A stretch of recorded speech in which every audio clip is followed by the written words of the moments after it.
Ma, wala tayong kanin? Wala rin tayong ulam. Pasensya na anak. Wala kasi tayong pambili. Wala tayong budget.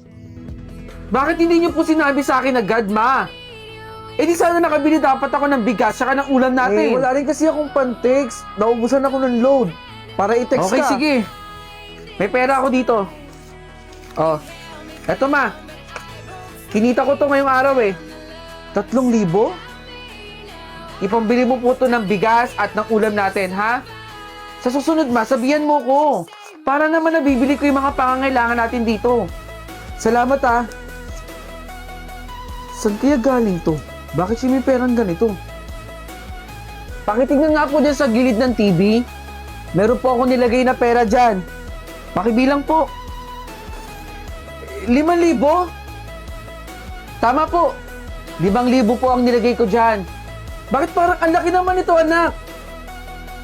Para po sa panggastos natin dito sa bahay, ma. Blessing po yan, ma. Ikaw na po bahala dito, ma. Babalik po ako dito na may blessing pa. Teka lang, anak. Meron akong tanong. Huwag na po magtanong, ma. Aalis na po ako. Ingat po kayo dito, ha. Saan kayo nanggagaling yung pera ng anak ko na to? Ang laki nito, ha. Ihina ako. Mapakibantay lang yung bag ko, ha. O, sige, anak. Babantayan ko yung bag mo. Ihilang po ako saglit.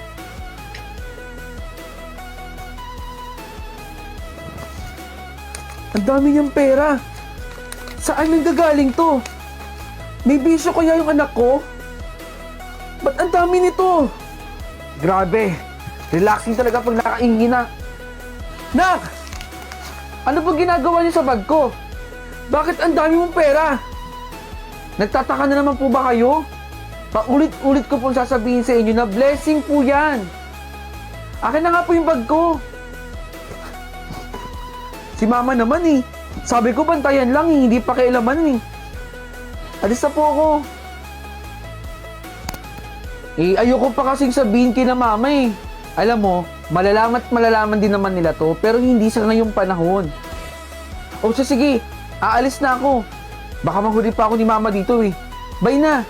Magkita na lang tayo doon. Sino kaya yung kausap ng anak ko na yan?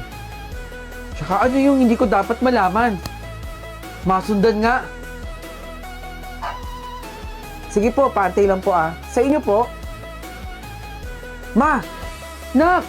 Napaka-imposible na makakuha ka ng malaking pera kung tindero ka dito.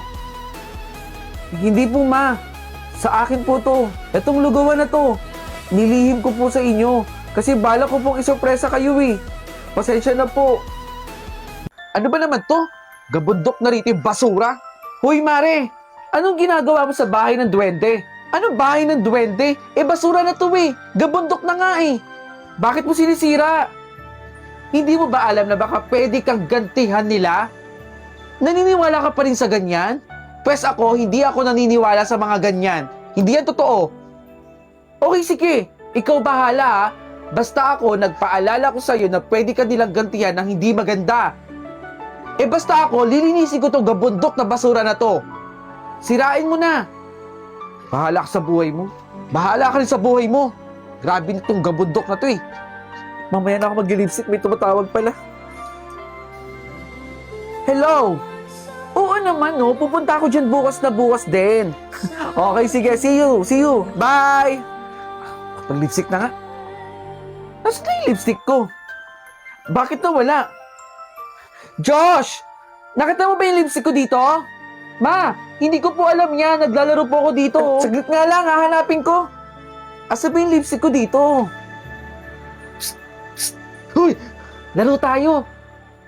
Dito! Sige! Laro tayo! Tara! Pitik bulag! Sige! Alam ko yan! Ano? Mali ako! Mali ka! Mali ka na naman! O sige, last na to ha! Gi, takpan mo na! Magkakasakit ka!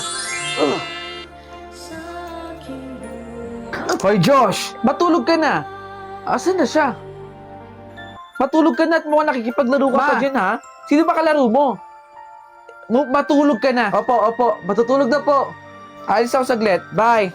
Bakit nawala yung kalaro ko? Nak! Bakit ang taas ang lagnat mo? Ma. Ano ba nangyayari sa'yo? Parang kagabi okay ka lang ha. Saglit. Ipapacheck up kita ha. Kukuha lang ako ng mga gamit natin. Diyan ka lang ha. Hindi ko na po kaya. Huwag ka munang umalis. Duwende? Oo, duwende ako. Anong ginawa mo sa anak ko? Binigyan ko siya ng sakit. Pero ako rin magpapagaling. Anong ikaw magpapagaling? Hindi ka naman doktora. Gumaling ka na, Josh!